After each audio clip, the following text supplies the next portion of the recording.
Hey there, ready to unlock some serious habit hacking power?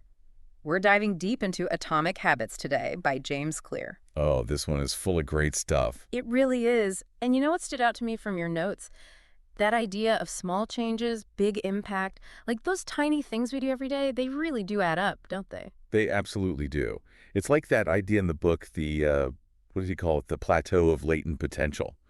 It's like you're putting in the work, but not really seeing the result. Right, right. And then suddenly, bam, everything changes. It's so true. Have you hit a plateau recently that got you thinking about this? Don't think there's a person alive who hasn't. Think about it like chipping away at a big old block of ice. You chip and you chip, and for a while, it doesn't look like you're making any progress at all, you know? I know exactly what you mean. But those little chips, they're adding up, even if we can't see the change right away.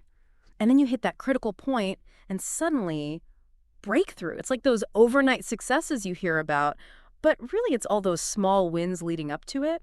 I love how you put that. It's like those small wins are working beneath the surface, even if we don't see them right away. Which actually reminds me, Clear talks about how our habits are like votes for the kind of person we want to become. That really resonated with me. It's a powerful way to think about it, isn't it? It's one thing to say, oh, I want to be a writer, but what if you started seeing yourself as a writer right now?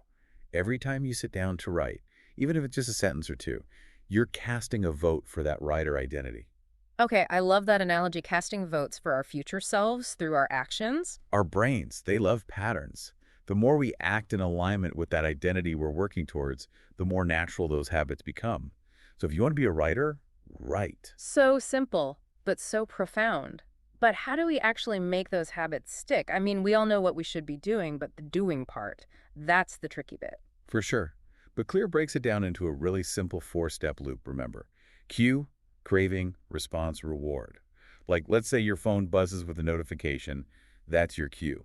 Okay, I see where you're going with this. The craving is that quick hit of distraction, right? So you pick up your phone to check it. That's the response. And the reward. That little dopamine hit, that feeling of being in the loop. Ugh, that in the loop feeling is a powerful reward, I'll admit it. Mhm. Which makes me think about how Clear talks about making bad habits less appealing and good ones almost irresistible. I mean, we've got this habit loop figured out, so how do we actually use it to, our advantage? That's the million-dollar question, right? Okay. One of my favorite strategies from the book is temptation bundling. Let's say you love listening to podcasts. Who doesn't? Right. But you also want to get into the habit of taking a daily walk. Well, you combine the two. Only allow yourself to listen to your favorite podcast while you're on that walk. So smart. You're basically linking something you enjoy to something you're trying to make a habit. Okay, I'm already thinking about which habits I can bundle together. Right. It's such a good trick. Mm. And one thing I really appreciate about Clear is how he emphasizes that there's no one-size-fits-all approach, to building habits. Absolutely. We all have different things that work for us. So how do we figure out what works best for each of us when it comes to building these lasting habits? Well, he talks about this explore-exploit trade-off. Yeah. Kind of like, he uses the example of dating. Sometimes you need to try different things, right? Before you really figure out what clicks, explore a bit. I like that, trying on different hats, as they say. Yeah, exactly. Yeah. And then once you find something that really resonates, that's when you move into, the exploitation phase, where you Yeah. really focus on getting better at it, mastering it. Like in the book, he talks about Michael Phelps, right? Was basically built for swimming, Right. and he just happened to be in the right environment that nurtured that. It makes you think about the whole nature versus nurture debate, doesn't it? But Clears also gives us strategies for those times when we want to create our own luck, yeah? Totally. He says, if you can't find a game where the odds are in your favor, Mm-hmm. you create one. You figure out what you're uniquely good at, what you're interested in, and you combine those things to kind of carve out your own niche. It's like finding your superpower by looking at where your passions and your skills kind of intersect. Exactly. He uses the example of Scott Adams, the guy who created Dilbert. He even says himself, not the world's greatest artist, right? Yeah. Right. But he combined his drawing skills with his sense of humor and his business background, and boom, Yeah. created something totally unique and successful. Love that. Okay, but I think it's also important to acknowledge, even when we do find those things we're passionate about, there are going to be days when, motivation just dips. Oh, absolutely. We all have those days. So what do we do on those days? And we just really don't feel like it. Well, it's encouraging to remember that even those successful people, they feel that way sometimes too. Remember that quote Clear mentions? Something like, Professionals stick to the schedule. Amateurs let life get in the way. Oh, I like that. It's not about, being perfect. It's about consistency. Showing up even when we don't necessarily feel like it. Okay, I'm going to write that one down. Now, Clear also talks about how, kind of a funny thing, the more we do something, the more it can become kind of boring. It's true. You'd think it'd be the opposite, right? Right, like you start out with all this excitement, but then that initial novelty wears off. So how do we prevent that boredom from derailing our progress? Well, this is where I think his idea of variable rewards is so interesting. Think about slot machines. Oh, okay. Now, you never know when you're going to hit the jackpot, right?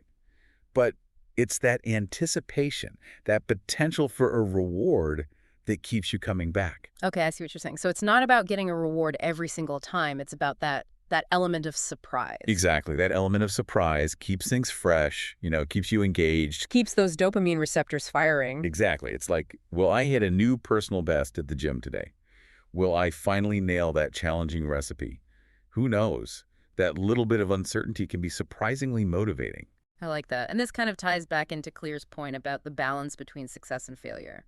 We need just enough winning to experience satisfaction, but also enough wanting to keep us striving. Yeah. It's about finding that sweet spot, right? That keeps us engaged, keeps us moving forward. And speaking of staying motivated, he talks about the power of habit tracking. Have you experimented with that at all? Oh, absolutely. It seems so simple, but it can be surprisingly effective, right? It's like having a visual reminder of your progress, and that could be incredibly motivating.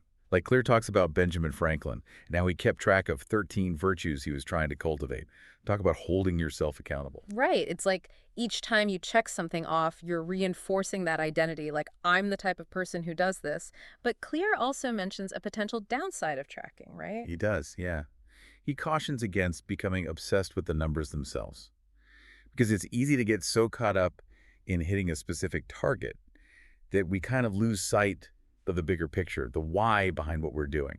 Oh, that's such a good point. So it's a tool, not the goal itself. Exactly. And there was this story in the book about this salesman who used this really simple tracking method and something about paper clips. Oh, yeah. Each time he made a sales call, he would move a paperclip from one jar to another. Simple, right? Who's... But it gave him this visual representation of his progress, Yeah. and it helped him stay focused. It's amazing how motivating those small things can be. Yeah. Okay, before we wrap things up here, I wanted to touch on one more thing that really resonated with me, the idea of reflecting on our habits. Oh, yeah, that's huge. Like taking the time to analyze what's working, what's not. He talks about Pat Riley, coached the LA Lakers. Oh, right. The guy was meticulous about tracking every little detail of his players' performance, looking for even the smallest areas for improvement. Wait, is this the story about how he helped them achieve a career best effort? That's the one. His whole philosophy was that even small improvements, when they're compounded over time, could lead to some pretty incredible results.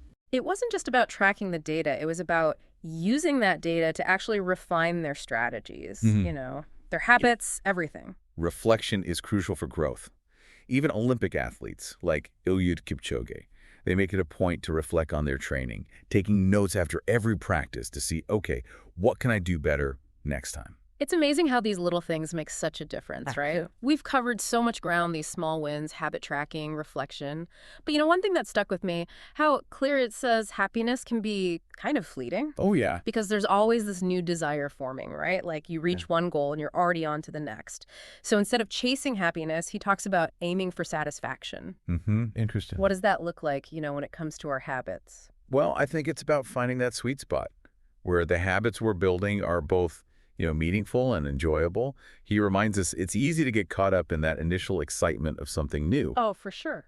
But it's that feeling of enjoyment, that feeling of fulfillment that keeps us coming back. It's like instead of forcing ourselves to do things, even if they're good for us, we find ways to make the process itself rewarding. Exactly. It's not just about the destination, right?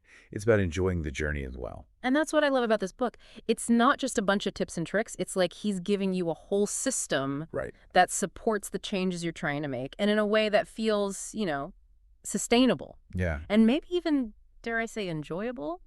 This deep dive has been fantastic. It's a good one. His book is full of really great strategies, but I think that's what's so powerful about it, that mindset shift it encourage it encourages. Okay. Like realizing that Even the smallest changes, those atomic habits, when we do them consistently over time, can lead to, well, remarkable results. Absolutely. Yeah. And it's never too late to start building those habits. So true. So for everyone listening, what's one small habit you're feeling inspired to try after this deep dive? Let us know. Until next time, keep those small wins coming.